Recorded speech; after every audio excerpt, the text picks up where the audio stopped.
직업방송과 연합뉴스TV가 함께 만드는 취업 전문 뉴스 투데이 고용플러스입니다. 네, 서울시가 일정을 앞당겨 어제부터 이른바 청년수당을 지급하기 시작하자 복지부가 사업을 직권 취소하고 나섰습니다. 서울시는 처분에 반발해 대법원에 제소할 예정입니다. 이소영 기자입니다.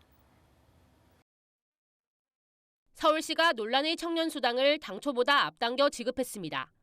서울시는 6,300여 명의 지원자 중 3,000명을 선정해 이 중 약정서에 동의한 2,800여 명에게 우선 50만 원씩을 지급했다고 밝혔습니다. 청년수당은 서울에 거주하는 청년 중 조건에 맞는 사람을 대상으로 최장 6개월간 매달 50만 원의 활동비를 지급하는 제도입니다. 이를 두고 중앙정부와 갈등을 겪던 박원순 시장은 국무회의에까지 참석해 정부 협조를 요청했으나 끝내 의견차를 좁히지 못했고 결국 수당 지급을 강행한 겁니다. 복지부는 즉각 시정명령을 내린 데 이어 오늘 사업을 직권 취소하고 대상자 선정과 수당 지급 등 서울시의 사업이 모두 무효라고 선언했습니다. 이 경우 지급된 수당에 대한 반환 청구도 원칙적으로 가능해집니다. 무분별한 현금 살포 행위가 현실화된 것이며 청년의 어려운 현실을 이용하여 그들의 환심을 사고자 하는 무책임한 포퓰리즘이라고 생각을 합니다. 서울시는 정부가 자치권을 침해하고 대상자 청년들에게 불안을 조장하고 있다며 복지부의 처분에 맞서 집행정지 가처분 신청과 동시에 대법원에 소를 제기할 방침입니다. 청년들과 함께 만든 새로운 정책을 시도조차 못하도록 차단하는 것이 과연 청년을 위한 해법이었는지 묻고 싶습니다. 논란의 청년수당, 그 운명은 결국 법원에서 결정될 전망입니다. 연합뉴스TV 이소영입니다. 일명 김영란법을 도입하는 것은 사회의 투명성 제고입니다. 그런데 그 불똥이 엉뚱한 데 튈 것이란 관측이 나오고 있습니다. 법령이 정한 식사 상한을 맞춘 메뉴들이 속출하면서 국산 먹거리들이 식당에서 사라질 것이란 우려입니다. 이경태 기자가 보도합니다. 손님 10명 중 9명은 회식 손님이라는 서울 서대문구의 한 한정식집입니다. 김영란법 시행을 앞두고 메뉴를 전면 개편 중입니다. 핵심은 3만 원인 식사비 상한에 맞춰 단가를 철저히 낮추는 건데 그러자면 국산 식재료를 아예 쓰기 어려운 게 현실입니다. 국내산 더덕이 먼저 원가절감상 빠져야 되고요.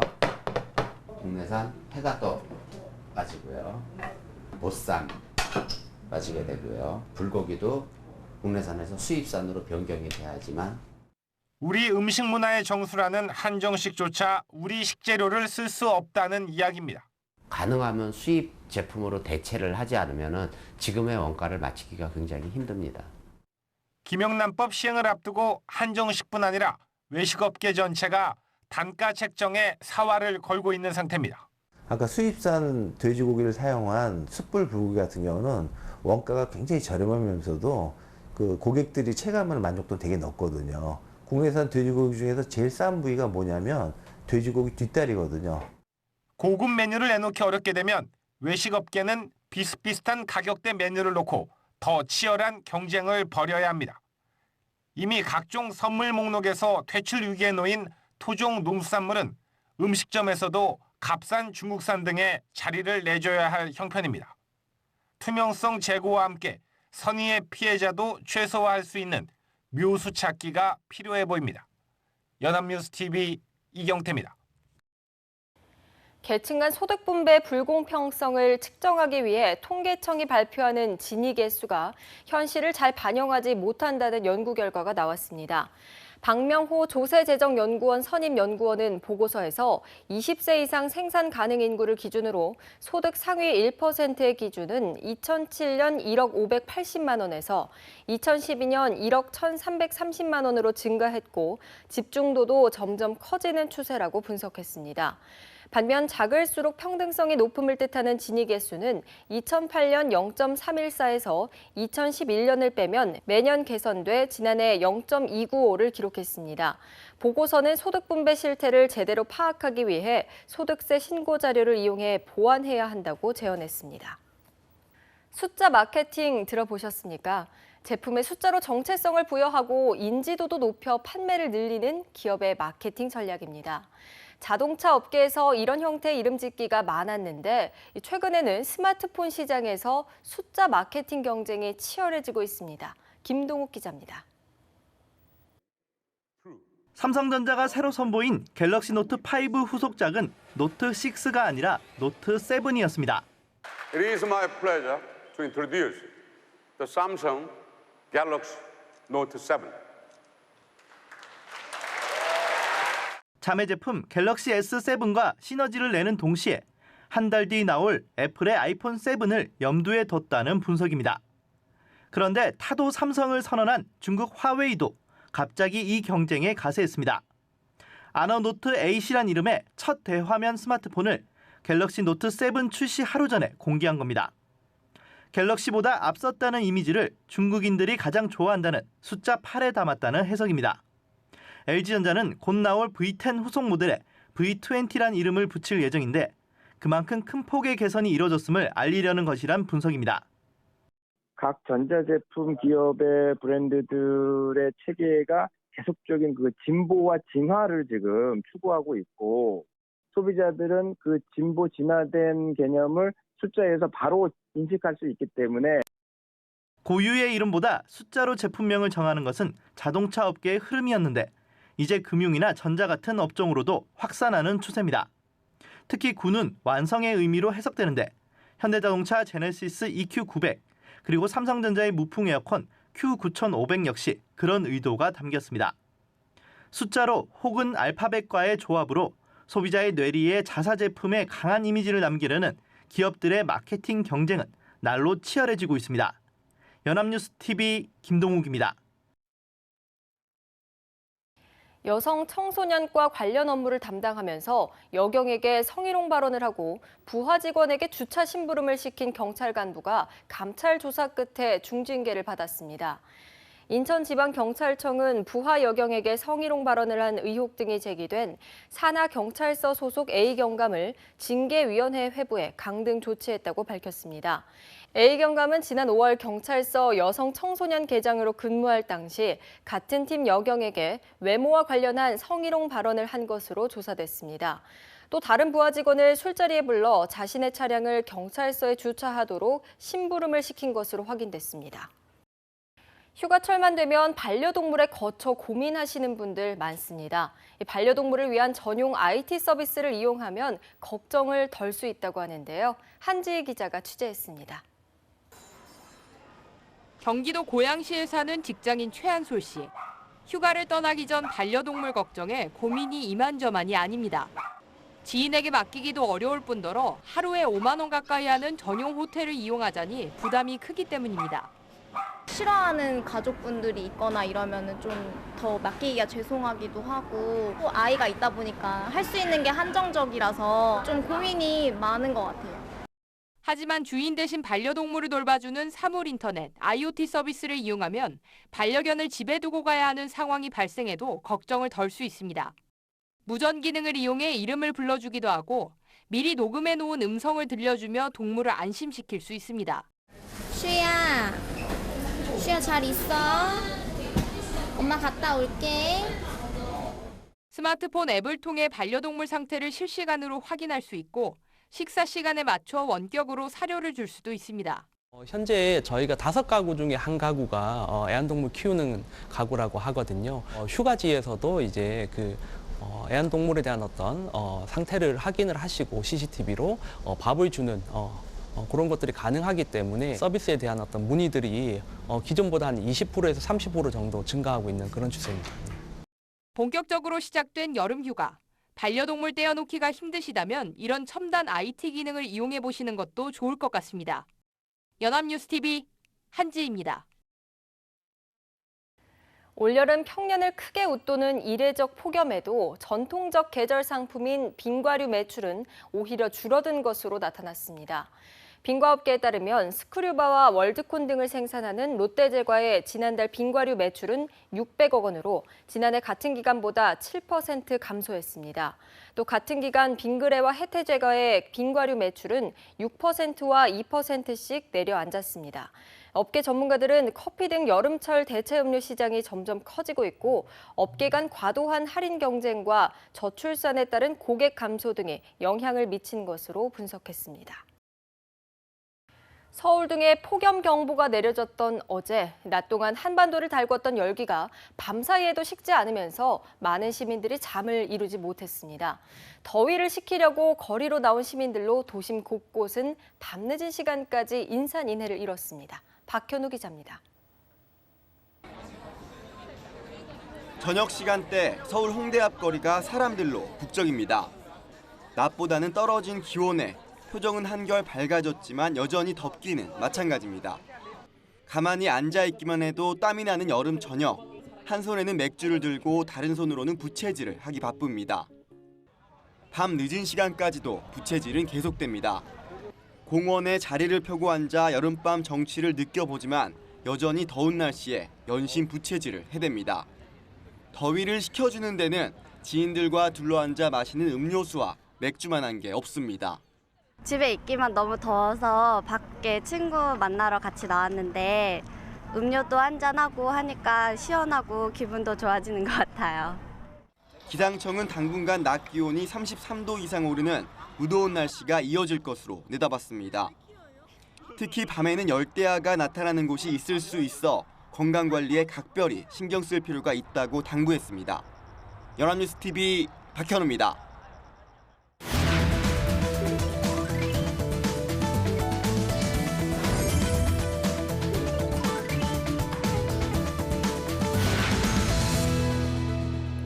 구직자와 직장인에게 꼭 필요한 알짜 정보를 데이터로 알아봅니다. 투데이 데이터 뉴스 시간, 오늘도 강설희 아나운서와 함께합니다. 안녕하세요. 네, 안녕하세요. 투데이 데이터 뉴스 시간입니다. 영화배우 브루스 윌리스, 주윤발, 김혜숙, 이 세 사람의 공통점은 무엇일까요? 바로 동갑내기라는 점입니다. 세 사람은 55년생 양띠로 올해 만 61살이 됐습니다. 우리나라 기준으로 하면 정년퇴직을 해야 하는 나이인 거죠. 하지만 아시다시피 이 세 배우는 활발한 활동을 하고 있습니다. 주윤발은 오랜만에 홍콩 느와르로 돌아와서 카리스마를 뽐내고 있고요.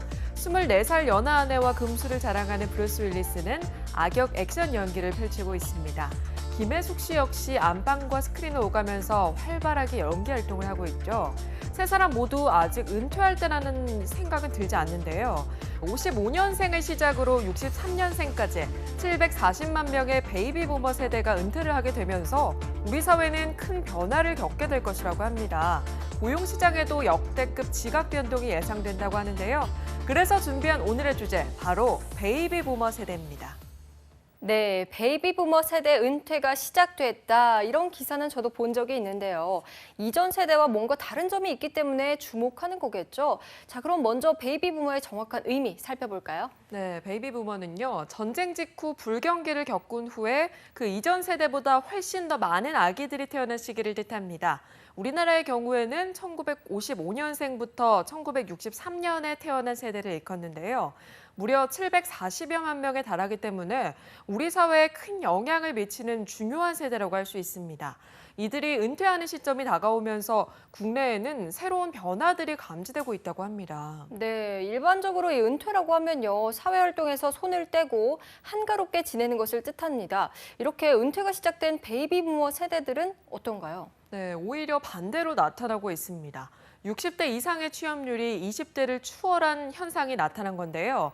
통계청에 따르면 올 2분기 60세 이상 취업자는 398만 2천 명으로 20대 취업자 378만 6천 명보다 무려 20만여 명이 더 많다는 분석이 나왔습니다. 네, 청년들의 취업은 날이 갈수록 어려워지고 있는데 이런 현상이 일어나는 이유는 뭘까요? 네, 가장 큰 이유는요, 최근 시간제 근로확대 정책으로 50대와 60대를 중심으로 고용 증가가 이뤄지고 있기 때문입니다.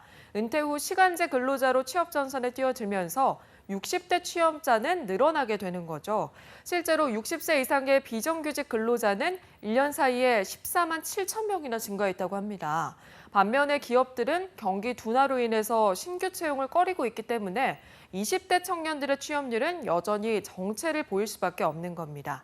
네, 지난 4월이었죠. 전국경제인연합회가 30대 그룹을 대상으로 올해 고용 계획을 조사했는데요. 16개 그룹이 작년보다 신규 채용 규모를 줄인다고 답하기도 했습니다. 네, 그렇군요. 그런데 이 베이비부머 세대들이 은퇴를 하고도 또 다시 취업 전선에 뛰어드는 이유도 궁금한데요. 네, 전국 20살부터 64살 남녀 1000명을 대상으로 부양 실태를 조사해 봤는데요.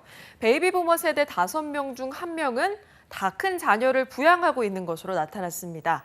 베이비부머 은퇴자가 많은 60대 20.9%가 11년 이상 성인 자녀를 부양하고 있다고 응답했고요.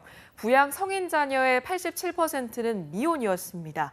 결국은 상당수 베이비부머 세대가 자녀의 뒷바라지와 노후 준비를 제대로 하지 못해서 다시 일자리로 나올 수밖에 없는 거죠. 네, 바로 우리 부모님들의 이야기죠. 정말 씁쓸한데요. 은퇴를 제대로 된 은퇴로 볼 수가 없겠어요. 그렇습니다. 실제로 직장인들이 체감하는 퇴직 나이는 평균 50.9세라고 합니다. 그러나 우리나라 남녀 근로자가 노동시장에서 진짜 은퇴하는 나이는요. 2014년 기준으로 남성은 72.9세, 여성은 70.6세라고 합니다. OECD 회원국 중 가장 높은 연령이라고 하네요. 네, 대단한데요. 자, 재취업을 위한 베이비부머 세대들의 노력, 자격증 시장에서도 엿볼 수 있다고요? 네, 그렇습니다. 최근 은퇴 후에 재취업을 위해서 국가기술 자격증을 따는 50대, 60대 베이비붐 세대가 부쩍 늘어나고 있습니다. 특히 60대 이상의 자격 취득자는 2011년 3,101명에서 작년 6,687명으로 115.6%나 상승했습니다. 4년 전보다 무려 2배 이상이나 급증한 건데요. 50대 자격 취득자 또한 대폭 상승했습니다. 2011년 26,307명의 50대가 자격증을 취득한 것에 비해서요. 지난해에는 무려 38,260명의 50대가 자격증을 취득했는데요. 4년 만에 45.4%나 증가한 수치입니다. 네, 정말 어마어마한데요. 이렇게 베이비부머들이 선호하는 자격증은 또 어떤 것들이 있을까요? 네, 5, 60대 베이비부머 세대들이 국가 기술 자격증을 취득하는 목적으로는요. 가장 많이 꼽은 게 다름 아닌 취업이었습니다. 지난해 베이비부머 세대들이 가장 많이 취득한 자격증은 무엇일지 궁금하시죠? 남성은 지게차 운전, 여성은 한식조리 자격증이 각각 1위를 차지했다고 합니다. 이 밖에도 건설기계와 미용, 굴삭기 운전 기능사 등 경력이 없어도 비교적 재취업이 가능한 자격증 취득하는 것을 선호하는 것으로 나타났습니다. 네, 베이비부머 세대들의 재취업 열정 정말 적극적인 것 같습니다. 자, 한편 베이비부머 세대의 은퇴가 또 창업 시장에도 영향을 끼치고 있다고요? 그렇습니다. 최근 소액 창업이 가능한 편의점 등 자영업종이 급증하고 있는 건데요. 특히 편의점은 전년 대비 무려 11.56%나 증가했습니다. 편의점 창업의 대다수는 바로 50대라고 하는데요. 이 외에도 부동산 중개업소가 8.44% 증가했고요. 패스트푸드점은 7.46%, 제과점은 5.01%가 늘어났습니다. 이들 업종이 증가 추세인 것도 베이비부머 세대의 조기 퇴직과 무관치 않다고 할 수 있겠죠. 네, 어쩐지 저희 동네만 봐도요. 요즘 들어서 정말 편의점이 곳곳에 많아진 것 같아요. 네, 2010년, 즉 베이비부머 세대가 은퇴하기 전 당시에는 전국 편의점 수는 16,937개 정도였다고 합니다. 그러나 지난 5월까지 전국에 32,096개의 편의점이 자리 잡고 있다고 합니다. 베이비부머 세대가 은퇴한 후에 2배 이상이나 증가한 셈인데요. 실제로 한 카드 회사의 조사에 따르면 올해 상반기 50대 편의점 창업 건수는 1,040건으로 지난해 같은 기간 794건보다 30%나 많아졌다고 합니다. 네, 그런데 불과 얼마 전까지만 해도 치킨집 창업이 붐이었죠. 때문에 치킨집 시장이 포화 상태가 되면서 또 폐업하는 곳이 많아지기도 했는데요. 이제는 판도가 바뀐 것 같습니다.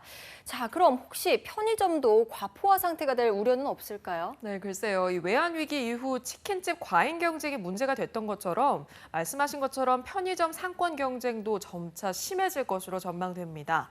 동네 골목마다 2~3개씩 편의점이 드러나면서 시장 포화 우려가 커지고 있는 게 현실이긴 합니다. 네, 오랜 경기 침체 속에도 불황을 모르던 편의점 창업도 더 이상 안정적인 창업은 아니라고 볼 수 있겠습니다. 자, 한편 베이비부머의 은퇴가 청년들의 일자리 창출에 도움이 된다고요? 그렇습니다. 60대 공무원의 정년퇴직이 내년부터 본격화되면서요. 공무원 시험을 준비하고 있는 수십만 명의 공시생들이 공직의 입문 기회가 넓어져서 청년 실업난에도 다소 도움이 될 전망이라고 합니다. 네, 사실 매년 정년퇴직을 하는 공무원들이 있기 마련인데요. 앞으로 있을 베이비 부머 세대의 정년퇴직이 그동안의 정년퇴직과는 또 어떤 차이가 있을까요? 네, 베이비 부머 세대의 첫 주자 55년생 지방직 공무원 4,855명이 지난해 정년퇴직을 했습니다. 올해부터 3년 동안 퇴직 대상자는 2만여 명에 달한다고 하는데요. 이는 매년 평균 8,053명이 정년퇴직을 하는 셈이라고 합니다. 베이비 부머 세대 퇴직이 본격화되기 전인 지난 10년 동안 정년퇴직자가 매년 평균 2,816명이었던 것과 비교했을 때 무려 2.8배나 많은 셈입니다. 네, 베이비 부머의 공무원 은퇴가 곧 20대 신규 채용 확대로 이어질 수 있겠군요. 그렇습니다. 이 정년 퇴직자들이 크게 늘어나면서 공시생들의 공직 진출의 문도 넓어질 전망이라고 합니다. 베이비 부머 세대 출신 지방직 공무원들의 정년 퇴직이 시작되면서 매년 2만 명가량이 신규 채용될 것이라는 분석이 나왔는데요.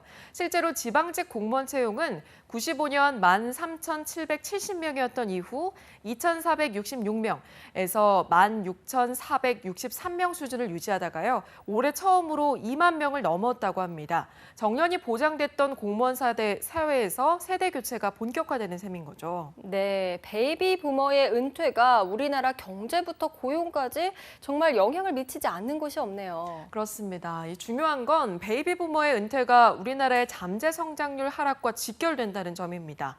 전체 인구는 줄고 노인 인구는 많아지면서 우리나라의 인구 구조가 향후 우리 경제에 부담을 주게 된다는 건데요. 실제로 2012년 생산 가능 인구 비중이 73.1%로 정점을 찍은 뒤에 베이비 부머 은퇴를 기점으로 계속해서 감소하고 있습니다. 베이비 부머의 생산 능력이 중요한 이유가 바로 이 부분이겠죠. 네, 베이비 부머 세대들의 인생 이모작이 정말 중요해 보입니다. 자, 갈수록 어려워지는 청년층의 취업과 반면에 고용률은 높지만 일자리의 질은 떨어지는 이 베이비 부머 세대의 취업. 이를 해결하기 위한 구체적인 방안과 함께 하루빨리 취업 시장이 활성화될 수 있는 날이 오기를 바라봅니다. 네, 지금까지 투데이 데이터 뉴스 강설이 아나운서와 함께했습니다. 고맙습니다. 네, 고맙습니다.